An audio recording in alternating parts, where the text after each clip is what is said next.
Hi guys, welcome back to my YouTube channel that is Swapna's Tutorial. So ನೀವೇನ ನನ್ನ ಚಾನೆಲ್ಗೆ subscribe ಆಗಿಲ್ಲ ಅಂದ್ರೆ ಪ್ಲೀಸ್ ಸಬ್ಸ್ಕ್ರೈಬ್ ಆಗಿ ವಿಡಿಯೋಸ್ನ ಲೈಕ್ ಮಾಡಿ ಶೇರ್ ಮಾಡಿ ಹಾಗೆ ಕಮೆಂಟ್ ಮಾಡಿ. ಸೊ ಇವತ್ತು ನಾನು ಮಾಡ್ತಿರೋ ಸಬ್ಜೆಕ್ಟ್ ಯಾವುದು ಅಂದರೆ 6M BCom ಮ್ಯಾನೇಜ್ಮೆಂಟ್ ಅಕೌಂಟಿಂಗ್ ಅನ್ನೋ ಒಂದು ಸಬ್ಜೆಕ್ಟ್ನ ಎಕ್ಸ್ಪ್ಲೈನ್ ಮಾಡ್ತೀನಿ. ಸೊ ಅದರಲ್ಲಿ ಚಾಪ್ಟರ್ 4 ಬಂದು ರೇಷಿಯೋ ಅನಾಲಿಸಿಸ್ ಅನ್ನೋ ಒಂದು ಚಾಪ್ಟರು.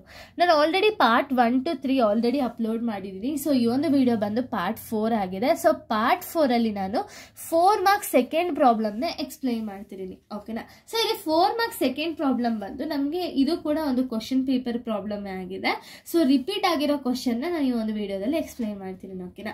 ಇಲ್ಲಿ ಏನಂತ ಕೊಟ್ಟಿದ್ದಾರೆ ಅಂದ್ರೆ ಗಿವನ್. ಸೊ ಗಿವನ್ ಅಲ್ಲಿ ಏನೇನೆಲ್ಲ ಡೀಟೇಲ್ಸ್ ಕೊಟ್ಟಿದ್ದಾರೆ ಅಂದ್ರೆ ಗ್ರಾಸ್ ಪ್ರಾಫಿಟ್ ಕೊಟ್ಟಿದ್ದಾರೆ 3,20,000, ನೆಟ್ ಪ್ರಾಫಿಟ್ ನ ಕೊಟ್ಟಿದ್ದಾರೆ 1,20,000, ಗ್ರಾಸ್ ಸೇಲ್ಸ್ ನ ಕೊಟ್ಟಿದ್ದಾರೆ 16,56,000, ಸೇಲ್ಸ್ ರಿಟರ್ನ್ ನ ಕೊಟ್ಟಿದ್ದಾರೆ 56,000, ಓಪನಿಂಗ್ ಸ್ಟಾಕ್ ಕೊಟ್ಟಿದ್ದಾರೆ 3,60,000 ಆ್ಯಂಡ್ ಕ್ಲೋಸಿಂಗ್ ಸ್ಟಾಕ್ ಕೊಟ್ಟಿದ್ದಾರೆ 2,80,000. ಇಷ್ಟು ಡೀಟೇಲ್ಸ್ನ ಕೊಟ್ಟಿದ್ದಾರೆ. ಆ್ಯಂಡ್ ನಾವು ಇಲ್ಲಿ ಏನೇನೆಲ್ಲ ಫೈಂಡ್ ಔಟ್ ಮಾಡಬೇಕು ಅಂದರೆ ಗ್ರಾಸ್ ಪ್ರಾಫಿಟ್ ರೇಷಿಯೋನ ಫೈಂಡ್ ಔಟ್ ಮಾಡಿ ಅಂತ ಹೇಳಿದ್ದಾರೆ, ನೆಟ್ ಪ್ರಾಫಿಟ್ ರೇಷಿಯೋನ ಫೈಂಡ್ ಔಟ್ ಮಾಡಿ ಅಂತ ಹೇಳಿದ್ದಾರೆ, cost of goods sold and stock turnover ratio.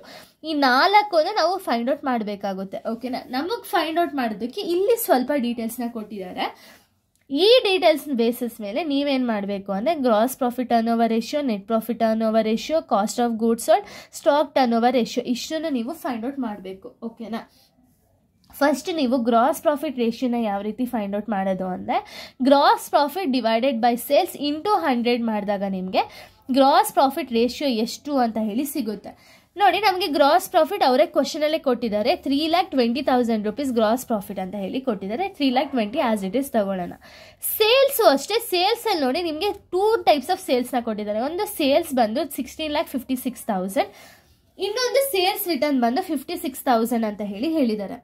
So ಇಲ್ಲಿ ನಿಮಗೆ ಸೇಲ್ಸ್ ಆ್ಯಂಡ್ ಸೇಲ್ಸ್ ರಿಟರ್ನ್ ಏನಾದ್ರು ಕೊಟ್ಟಿದ್ರು ಅಂದರೆ ಅವಾಗ ನೀವು ಸೇಲ್ಸ್ನ ಫೈಂಡ್ ಔಟ್ ಮಾಡಬೇಕು ಅಂದರೆ ಸೇಲ್ಸಿಂದ ಸೇಲ್ಸ್ ರಿಟರ್ನ್ನ ಮೈನಸ್ ಮಾಡಿ. ಓಕೆನಾ. 16,56,000 ಮೈನಸ್ 56,000ನ ಮಾಡಿದಾಗ ಸೇಲ್ಸ್ ಬಂದು 16 lakh rupees ಸೇಲ್ಸ್ ಬರುತ್ತೆ. 3,20,000 divided by 16,000 into 16 lakh into 100 ಮಾಡಿದಾಗ ನಿಮಗೆ ಗ್ರಾಸ್ ಪ್ರಾಫಿಟ್ ರೇಷಿಯೋ ಬಂದು 20% ಅಂತ ಹೇಳಿ ನಮಗೆ ಸಿಗುತ್ತೆ. ಓಕೆನಾ.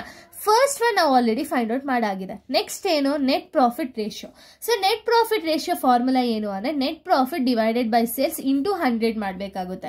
ಈಗ ನೆಟ್ ಪ್ರಾಫಿಟ್ ರೇಷಿಯೋದಲ್ಲಿ ನಮಗೆ ನೆಟ್ ಪ್ರಾಫಿಟ್ ಗೊತ್ತಿದೆ. ಏನು ನೆಟ್ ಪ್ರಾಫಿಟ್ ಹೇಗೆ ಗೊತ್ತಾಯಿತು ಅಂದರೆ ಸೊ ಅವರೇ ಕೊಟ್ಟಿದ್ದಾರೆ ನೋಡಿ. ನೆಟ್ ಪ್ರಾಫಿಟ್ ಎಷ್ಟು 1,92,000 ಅಂತ ಹೇಳಿ ಕೊಟ್ಟಿದ್ದಾರೆ. As it is 1,92,000. ಸೇಲ್ಸ್ ನಾವು ಇವಾಗ ತಾನೇ ಫೈಂಡ್ ಔಟ್ ಮಾಡಿದ್ದೀವಿ. 16 lakh divided by 16 lakh into 100 ಮಾಡಿದಾಗ ನೆಟ್ ಪ್ರಾಫಿಟ್ ರೇಷಿಯೋ ಬಂದು 12% ಅಂತ ಹೇಳಿ ನಮಗೆ ಗೊತ್ತಾಗುತ್ತೆ. ಓಕೆನಾ. ಸೆಕೆಂಡ್ ಒಂದು ನಾವು ಫೈಂಡ್ ಔಟ್ ಮಾಡಿ ಆಗಿದೆ. ನೆಕ್ಸ್ಟ್ ಏನು, ಕಾಸ್ಟ್ ಆಫ್ ಗೂಡ್ಸ್ ಸೋಲ್ಡ್ನ ಫೈಂಡ್ ಔಟ್ ಮಾಡಬೇಕಾಗುತ್ತೆ. So cost of goods sold formula ಏನು, sales minus gross profit. So sales ಎಷ್ಟಿದೆ 16 lakh ಮೈನಸ್ ಗ್ರಾಸ್ ಪ್ರಾಫಿಟ್ ಅವರೇ ಕ್ವಶನಲ್ಲಿ ಕೊಟ್ಟಿದ್ದಾರೆ 3,20,000. ಸೊ 16 lakh ಮೈನಸ್ 3,20,000 ಮಾಡಿದಾಗ ಕಾಸ್ಟ್ ಆಫ್ ಗೂಡ್ಸ್ ಸೋಲ್ಡ್ ಬಂದು 12,80,000 rupees ಸಿಗುತ್ತೆ. ಓಕೆನಾ. ಸೊ ಇವಾಗ ಕಾಸ್ಟ್ ಆಫ್ ಗೂಡ್ಸ್ ಸೋಲ್ಡ್ ನಾವು ಫೈಂಡ್ ಔಟ್ ಮಾಡಿ ಆಗಿದೆ. ಇನ್ನು ಲಾಸ್ಟ್ ಉಳಿದಿರೋದೇನು ಅಂದರೆ stock turnover ratio. So ಇಲ್ಲಿ ಸ್ಟಾಕ್ ಟರ್ನ್ ಓವರ್ ರೇಷಿಯೋನ ನೀವು ಯಾವ ರೀತಿ ಫೈಂಡ್ ಔಟ್ ಮಾಡೋದು ಅಂದರೆ cost of goods sold divided by average ಇನ್ವೆಸ್ಟ್ಮೆಂಟ್ನ ಮಾಡಿದ್ರೆ ಸ್ಟಾಕ್ ಟರ್ನ್ ಓವರ್ ರೇಷಿಯೋ ಎಷ್ಟು ಅಂತ ಹೇಳಿ ಸಿಗುತ್ತೆ.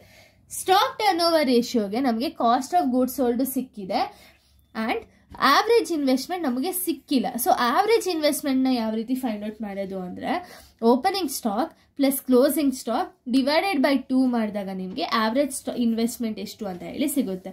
ಸೊ ಆವ್ರೇಜ್ ಇನ್ವೆಸ್ಟ್ಮೆಂಟ್ಗೆ opening stock and closing stock ಅವರೇ ಕ್ವಶನಲ್ಲಿ ಕೊಟ್ಟಿದ್ದಾರೆ. ಎಷ್ಟು ಓಪನಿಂಗ್ ಸ್ಟಾಕ್ ಬಂದು 3,60,000, ಕ್ಲೋಸಿಂಗ್ ಬಂದು 2,80,000 rupees ಅಂತ ಹೇಳಿದ್ದಾರೆ. 3,60,000 ಪ್ಲಸ್ 2,80,000 ಡಿವೈಡೆಡ್ ಬೈ 2 ಮಾಡಬೇಕಾಗುತ್ತೆ ಆವ್ರೇಜ್ ಸ್ಟಾಕ್ಗೆ. ಸೊ 3,60,000 ಪ್ಲಸ್ 2,80,000 ಡಿವೈಡೆಡ್ ಬೈ 2 ಮಾಡಿದಾಗ ನಮಗೆ 3,20,000 rupees ಬರುತ್ತೆ ಆವ್ರೇಜ್ ಸ್ಟಾಕ್. 3,60,000 ಪ್ಲಸ್ 2,80,000 ಮಾಡಿದಾಗ 6,40,000 ಡಿವೈಡೆಡ್ ಬೈ 2 ಮಾಡಿದಾಗ 3,20,000 ಬರುತ್ತೆ. ಓಕೆನಾ.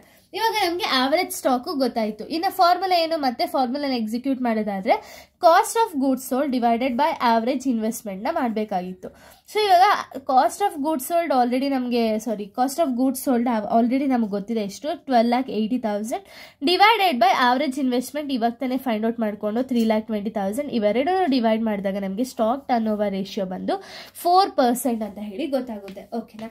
ಸೊ ಇಲ್ಲಿಗೆ 4 ಮಾರ್ಕ್ಸ್ನ ಸೆಕೆಂಡ್ ಪ್ರಾಬ್ಲಮ್ ಕಂಪ್ಲೀಟ್ ಆಗಿದೆ. ಇನ್ನು ನೆಕ್ಸ್ಟ್ ವಿಡಿಯೋದಲ್ಲಿ ನಾನು ಬೇರೆ ಒಂದು ಪ್ರಾಬ್ಲಮ್ನ ಎಕ್ಸ್ಪ್ಲೈನ್ ಮಾಡ್ತೀನಿ. So thank you guys, thanks for watching.